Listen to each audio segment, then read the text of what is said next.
Welcome to Tech.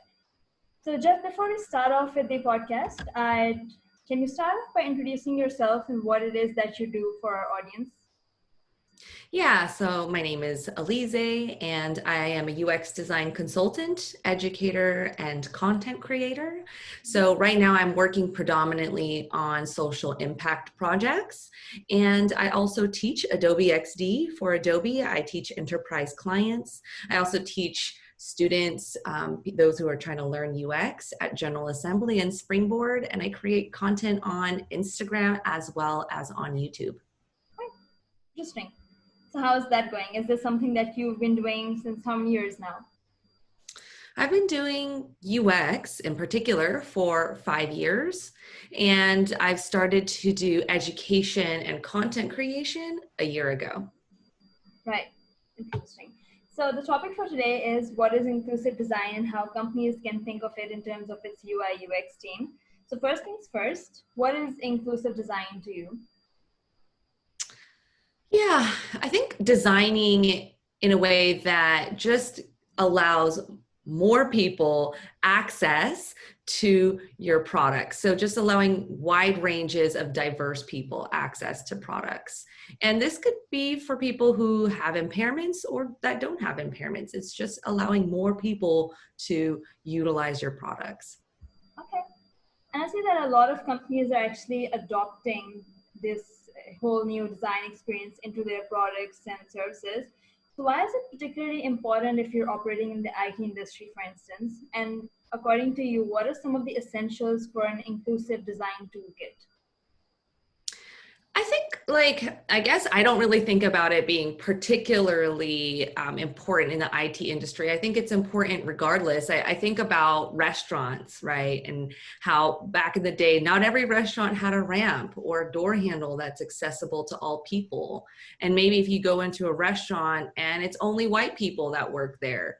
Yeah, for some people, they wouldn't even notice that. It doesn't bother them. They can walk right up, go inside, feel very comfortable.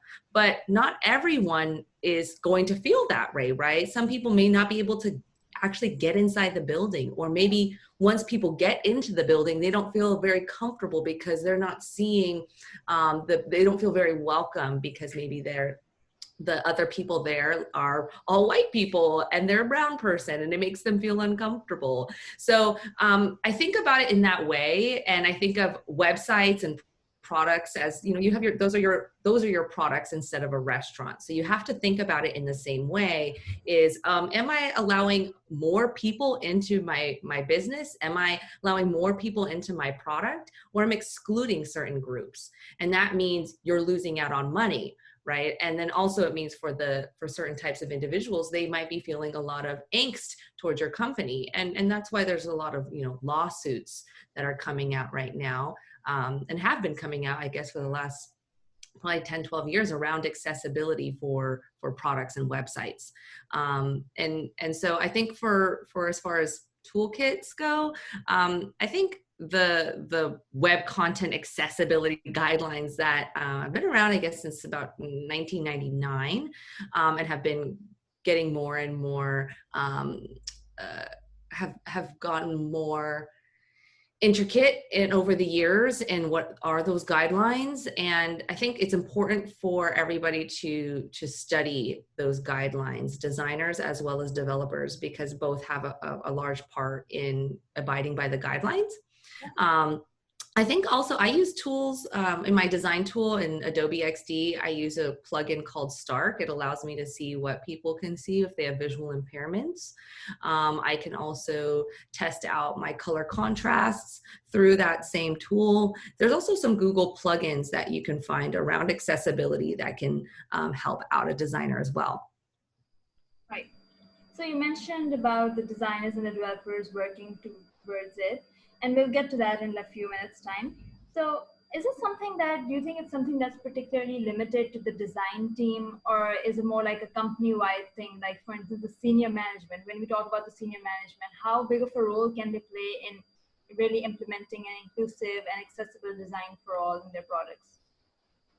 I think that everybody in the company needs to be aware of the implications if you do not become accessible. So understanding that you can get sued, how much are you willing to potentially lose out on as far as, monetary value with your clientele if you exclude certain audiences and so forth, and that needs to just have there just needs to be that awareness, because it is more expensive to start thinking about inclusive, and thinking about testing with different audiences, thinking about accessibility with different disabilities and so forth. It does mean a little bit more time and a little bit more cost. So everyone has to be on board in order to get your team onboarded and understand those guidelines and how to abide by them. Right. And can you elaborate on the role of the unicorn, like the developer and the designer, that's particularly important for companies these days in helping to bridge this gap?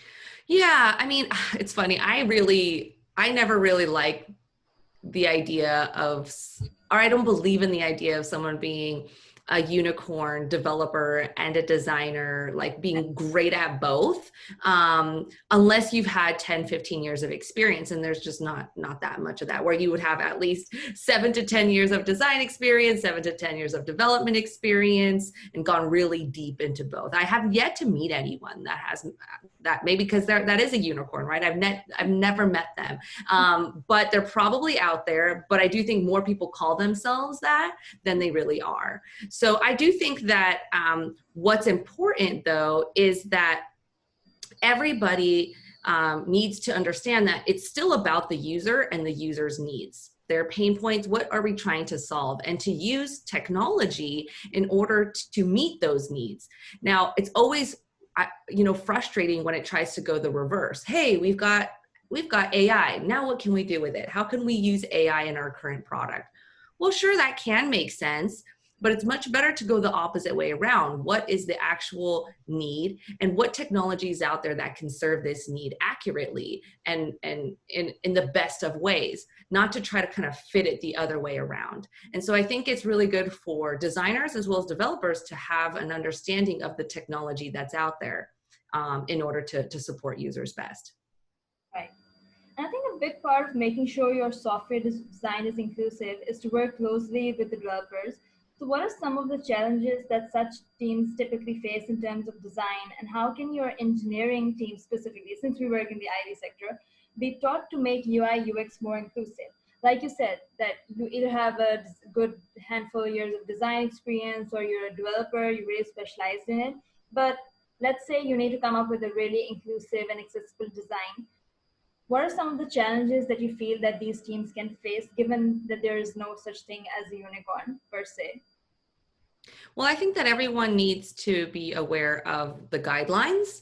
So the web content accessibility guidelines, that's a really great place to start. There's also material design and Apple accessibility guidelines. So you can really dive deep into that. And there are courses that you can take online. Some are free, some are paid. And I do think that that's, again, like another investment I think that the company needs to make, is to get all of the whole team educated and on board and understand accessibility. And so I think that, that's one aspect of it. And then of course there are more things that we can do as designers, in particular around being inclusive and incorporating inclusive practices throughout the research and design and testing process. So bringing in when we're researching and talking to individuals, who are we talking to exactly? And are we just thinking about one type of person that we're trying to design for? Meaning, we're only looking for people who can hear well and can see well, and we don't even think about it. We're just like, we're looking for this, type of shopper. Well, we're not even thinking about the variances of that type of shopper. So bringing more inclusive practices throughout the process is also going to be really important. And also to share that information once you've gotten feedback from your testing and your research with different types of user groups, to share that feedback with the development team, with the product team, and with various team members in the company for them to really truly understand how we're starting to think about being inclusive, and so that they can start building that empathy as well, and not just for the designer to feel that empathy through that research. Right.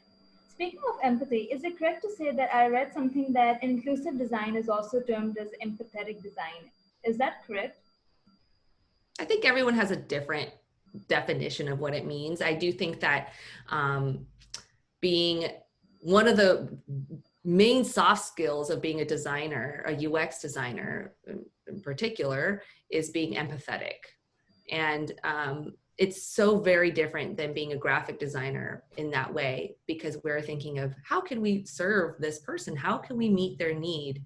And not just very high level with, okay, we have this product that meets their need, but how can we think about how they access the website to buy the product? How can we think about what's it like after they purchase the product, their customer service experience, all of that? How are we constantly serving this person and making the best experience for them? And a lot of times it means we have to really understand who they are, where they're coming from, what problems they're having, etc. And it is empathetic experience. Right. And you touched a little bit about the importance of having diverse users when it comes to really testing your product. So how big of a role does the usability testing stage really make in, making sure that your product at the end of the day is all inclusive? I think that, like, ideally, of course, and the pie in the sky is that we have a testing experience for all different types of user groups with all different types of impairments, and have that product ready to go. But oftentimes that's not how it goes. And I think we're maturing as well as an industry to get there. And also, again, it depends on funds as well. I think that the thing that I actually just learned myself, because I have not done that much testing with people with impairments until very recently. I was designing a survey questionnaire experience, and we were testing it out with seniors, people 55 and over, which is a user group I've not tested with before.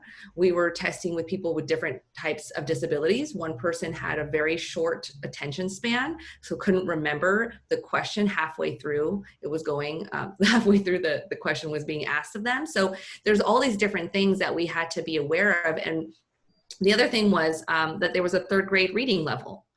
But what I love about this experience was that, yes, we have to, like, consider writing for people with short attention spans, who are seniors, who have and who have third grade reading level, but that does not exclude it from other people. It actually makes it much more easier for other people who have sixth grade or or above reading levels. They're like, oh, I really understand these questions. It's super easy to move through them. They're short. And so it actually makes it a much better experience for all people, even though through the testing, we were testing it out with a very specific user group with all these impairments and challenges.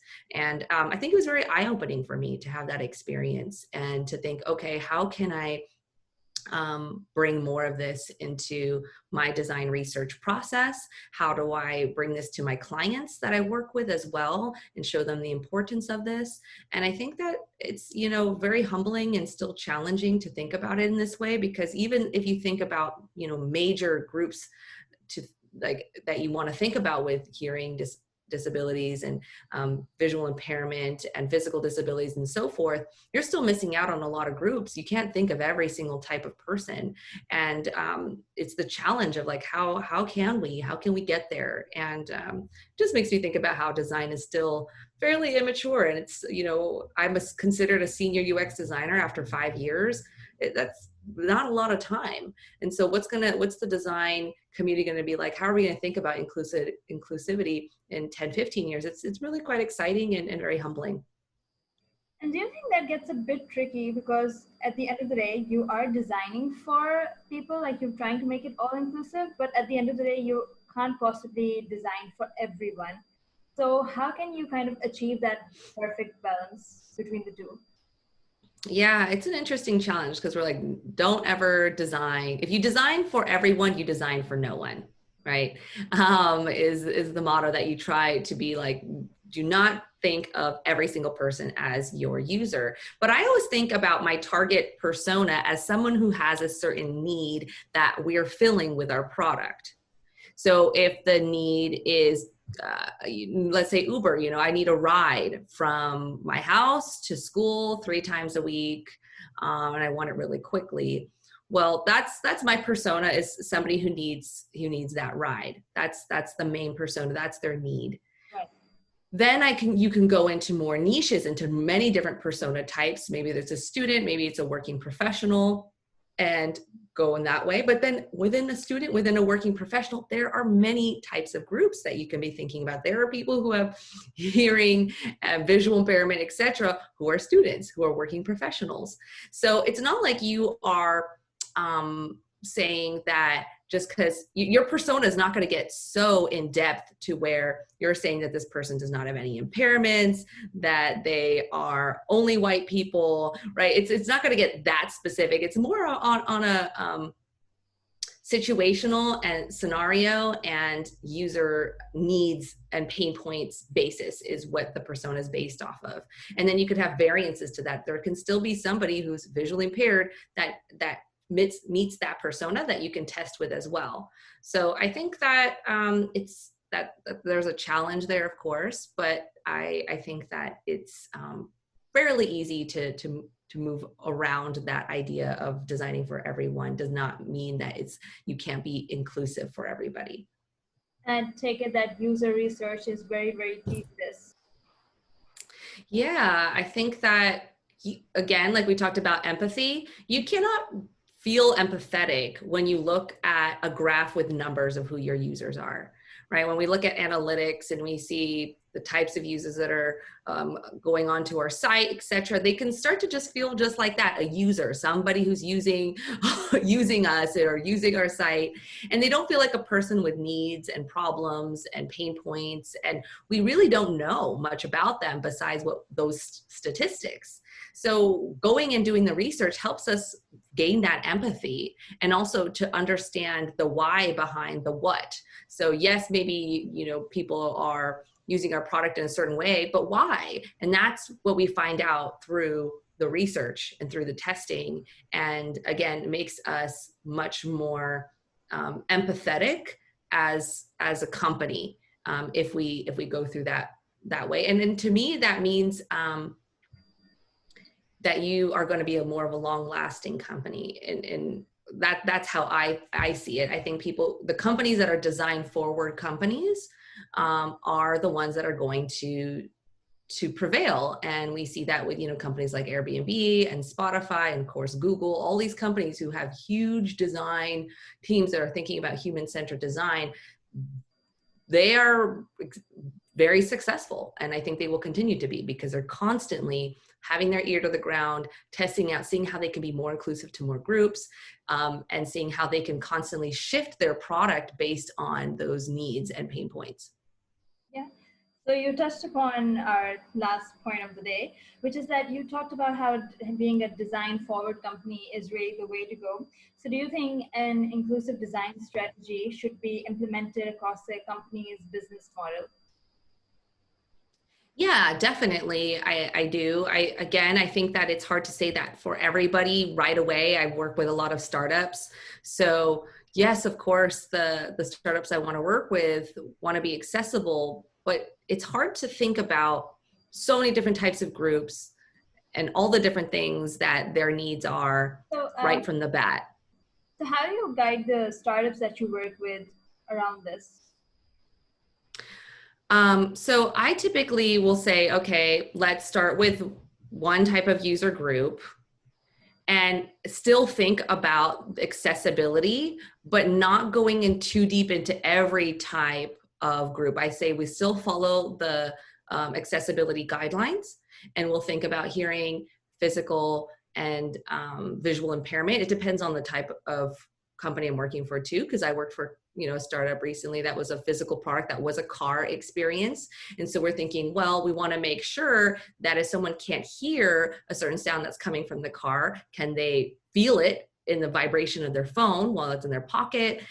What are the other things that we can think about? So we are thinking about accessibility, but we can't think about it for every single group initially. Just go with the types of groups that you think, the ones that we can address at least initially in the first phase, and at least be aware of who you're not addressing in the beginning. Like, who can we not address right now, but that will be in the roadmap. Yep, I think that's a smart way to go. So that kind of wraps up our session for today. Thank you once again, Elizé, for joining us. Yeah, thank you so much. I appreciate it.